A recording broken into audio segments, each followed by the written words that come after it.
Welcome back जी। तो फिर मैं आपको खुशामदीद करता हूँ इस प्लेटफॉर्म पर। एचबीएल पीएसएल 11 में आज जो मैच खेला गया वो था पेशावर ज़ल्मी और कोयटा ग्लैडिएटर के दरमियान। ये मैच हमने देखा कि at the end Peshawar Zalmi ने बड़े आसानी से जीत लिया और अगर हम बात करें 8 विकेट से उन्होंने ये मैच जीता और ऑलमोस्ट 10 बॉलें उनके पास पड़ी थी पीछे स्पेयर करने के लिए। तो उन्होंने एक टारगेट था, एक जिसे कहते हैं कि अंडर पार टारगेट था, वो उन्होंने बआसानी चेज़ कर लिया और जैसे कि लग रहा है उनके परफॉर्मेंस देख के लग रहा है कि वो टेबल टॉपर्स है और उन्होंने उस चीज़ को प्रूव किया। यहाँ पर प्री मैच हमने ये चीज़ डिस्कस की थी कि जो दो उनके पेस के पिलर्स हैं वो जब चले गए उसके बाद उनकी बॉलिंग लाइनअप को थोड़ा शेकअप जो होगी तो उसके बाद देखना पड़ेगा वो कैसे रिस्पॉन्स करती है। तो हमने देखा कि आज उन्होंने टीम को जो है 154 पे ऑल आउट कर दिया अपने अपोनेंट टीम को और इस तरीके से वो एक अगेन एक डिसेंट आउटिंग उनकी तरफ से नजर आई हमें वहां पर। अगर हम आज बात करें तो उन्होंने चेंजेस करके पाकिस्तान के दो पेसर्स को खिलाया। इमर्जिंग हमने देखा कि फास्ट बॉलर वहां पर अली रजा स्क्वाड में है और उसके अलावा अब्दुल बासित है स्क्वाड में। तो हमने देखा कि दोनों की डिसेंट आउटिंग्स थी। दोनों के पहले पहले ओवर महंगे गए। अगर हम बासित की बात करें तो उसके बाद उन्होंने कमबैक किया और उनके जो ओवरऑल फिगर्स आपको एक्सपेंसिव नजर आ रहे हैं उसलिए कि उनका पहला ओवर बहुत एक्सपेंसिव गया था, लेकिन उसके बाद हमने देखा कि उन्होंने 3 विकेट्स ली और फिर क्रूशल टाइम्स पे ली और डेथ में भी अच्छी बॉलिंग की। सेम अगर हम बात करें तो अली रजा का पहला ओवर 10-11 रन के लिए चला गया था। उसके बाद हमने देखा कि उन्होंने अगले 3 ओवरों में बड़ा अच्छा कंटेन किया और ओवरऑल उनकी एक इकोनॉमिकल स्पेल रही। विकेट लेने वो विकेट नहीं ले पाए वो, लेकिन एक इकोनॉमिकल स्पेल उनकी तरफ से भी नजर आई।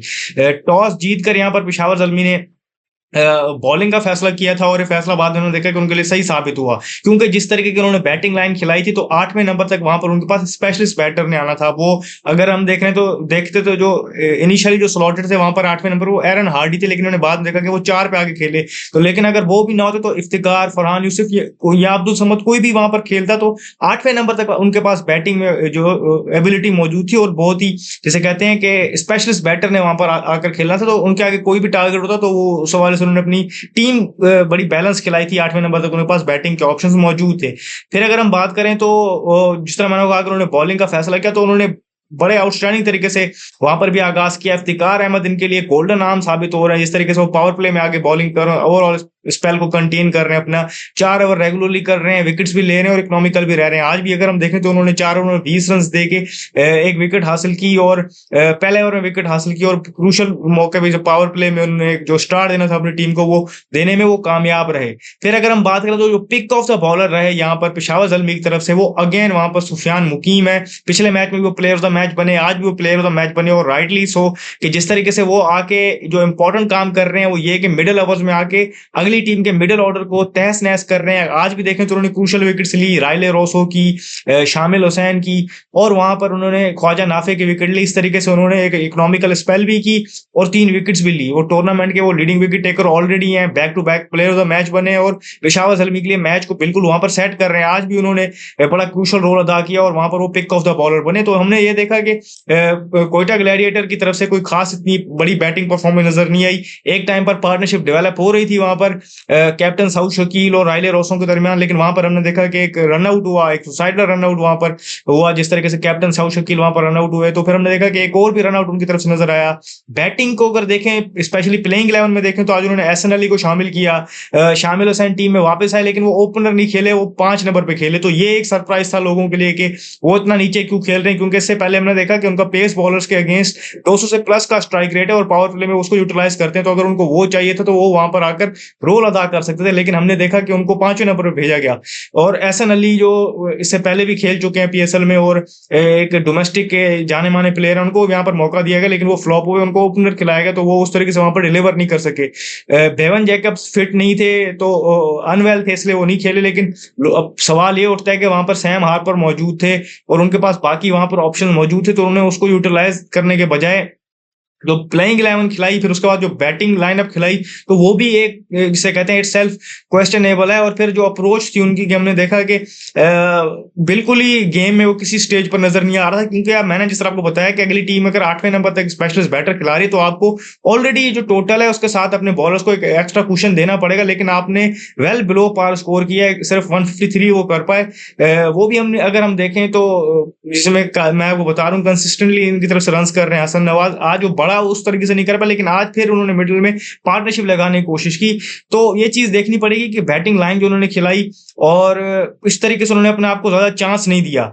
बॉलिंग में अगर हम बात करें तो उनके पास अगेन डिपेंडेंसी उनके दो स्पिनर अबरार और उस्मान तारिक पे, लेकिन अगर आपके पास सिर्फ बोर्ड पे 153 लगा हुआ हो तो आप ये 154 डिफेंड करने के लिए फिर आपके पास जो वे टू गो होता है वो विकेट्स लेना, तो वो अनफॉर्चुनेटली वो नहीं ले पाए। पूरे इनिंग में सिर्फ 2 विकेट्स वो हासिल कर सके।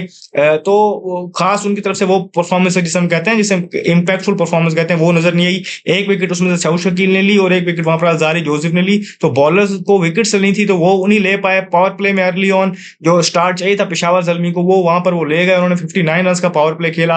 हारिस ने वहां पर इंपैक्टफुल इनिंग खेली। बाबर आजम ने बड़ी इनिंग खेली, उसको कंटिन्यू किया अर्ली ऑन। बाबर आजम ने वहां पर आज चार्ज लिया फॉर चेंज। हम देखते हैं इससे पहले कि पावर प्ले में जो पेशावर ज़ल्मी एडवांटेज ले रही थी तो हारिस अटैक करते हैं। आज बाबर आजम ने लिया और अपने नेचुरल स्ट्रोक्स के थ्रू लिया। और इस टीम में जो उनके अराउंड बैटिंग लाइन है तो ये जो उनका रोल है वो परफेक्टली उसको निभा रहे हैं कि उनको एंकर भी करना होता है और फिर टाइमली वो एक्सेलरेट भी करते हैं। तो वो उनको बड़ा जिसे कहते हैं दूसरे को अच्छा कॉम्प्लीमेंट कर रहे हैं।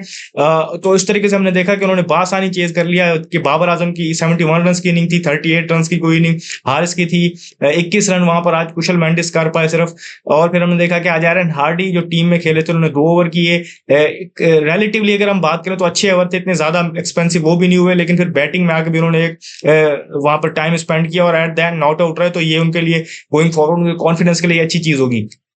तो अगर हम ओवरऑल कैसे कहते हैं देखें तो कोयटा ग्लैडिएटर को छोटा टारगेट डिफेंड करने के लिए विकेट्स चाहिए थी तो वो लेने में वो नाकाम रहे। और ऑन द अदर हम हैंड देखें तो पेशावर ज़ल्मी की जो स्ट्रेंथ नजर आ रही है बैटिंग में, वो पार्टनरशिप्स डेवलप कर रहे हैं, बड़ी बड़ी पार्टनरशिप लग रही है। तो आज भी वही हुआ, उनकी पार्टनरशिप लगी और उन्होंने बासानी ये टोटल चेस कर लिया। अभी भी अगर हम देखें तो मैंने आपको कहा कि उनके पास बैटिंग लाइनअप बहुत लंबी पड़ी हुई थी और बैटर्स बहुत ज्यादा अनयूटिलाइज थे। एक चीज उनके लिए जो देखने वाली थी, जो उनको टेस्ट करने वाली चीज थी, वो ये थी कि जो 2 उनके पिलर्स थे बॉलिंग के, उनके जाने के बाद तो हमने देखा कि वो बॉलिंग लाइन ने भी अच्छा रिस्पॉन्स किया। अभी भी हम देखेंगे कि शायद जेम्स विंस की जगह अभी नहीं बन रही, देखना पड़ेगा कि वो किसकी जगह आएंगे और बाकी जो बॉलर्स मौजूद है क्या उनको चेंज करके किसी प्लान के तहत टीम में लाया जा सकता है या नहीं। तो पेशावर ज़ल्मी के लिए इस टाइम पर जो वरिंग साइन है वो जो एक जिसे कहते हैं ना कि पीकिंग टू अर्ली वाली बात है, जो वो वाली एक चीज उनके लिए हो सकती है वरिंग के, हम बहुत जल्दी पीक कर रहे हैं और फिर ऐसी टीम एकदम मोमेंटम शायद चला जाता है या कोई ऐसी मिस्टेक करती है बड़े मैचों में जाके फिर वो मैच वहां से टूर्नामेंट हार जाती है। तो वो चीज उनके लिए सिर्फ एक वाहिद वरिंग साइन है। लेकिन अगर आप, मेरा ये मानना है कि अगर आप कंसिस्टेंट क्रिकेट खेल रहे हैं, सारे बेसिस कवर करके खेल रहे हैं, तो वो चीज फिर आपको उस तरीके से ट्रबल नहीं करनी चाहिए। तो वो चीजें हैं उनके लिए। अभी अगर हम बात करें तो 99% आप ये कह सकते हैं कि वो प्लेऑफ्स के लिए क्वालिफाई कर गए और उन्होंने अपना वो स्पॉट सिक्योर कर लिया है। लास्ट टाइम वो नहीं कर पाए थे प्लेऑफ्स को क्वालिफाई, और फर्स्ट टाइम ये था हिस्ट्री में कि पेशावर ज़ल्मी प्लेऑफ्स के लिए क्वालिफाई नहीं कर पाई थी पिछले साल। इस साल फर्स्ट टीम बन गए क्वालिफाई करने के लिए। ऑब्वियसली अभी फिर कुछ मैथमेटिक्स बाकी है अभी उनके आगे, वो आप देखेंगे क्यों लिखा नहीं आएगा, क्यों वो कुछ जिसे कहते हैं ना 1% जो चांस रहता है, वो सारी चीजें इक्वेशन में आती है। लेकिन आप 99% ये चीज कंफर्म समझेंगे वो क्वालिफाई कर गए प्लेऑफ्स के लिए। अब उनको मजीद अपना स्पॉट एक आध मैच जीत के वो टॉप का स्पॉट बिल्कुल कंफर्म कर सकते हैं। तो उनके लिए सारी चीजें इस तरीके से सिक्योर हैं और उनको ये मोमेंटम जारी रखना है और अपने अंदर जिसे कहते हैं वो हंगर जारी रखनी है जीतने की, और वो क्लोजली निट रह के इस टूर्नामेंट में आगे कंटिन्यू करना है। तो उनके लिए आगे इस टूर्नामेंट को जीतना जो है बड़े उसके रोशन उनके सामने चांसेस हैं।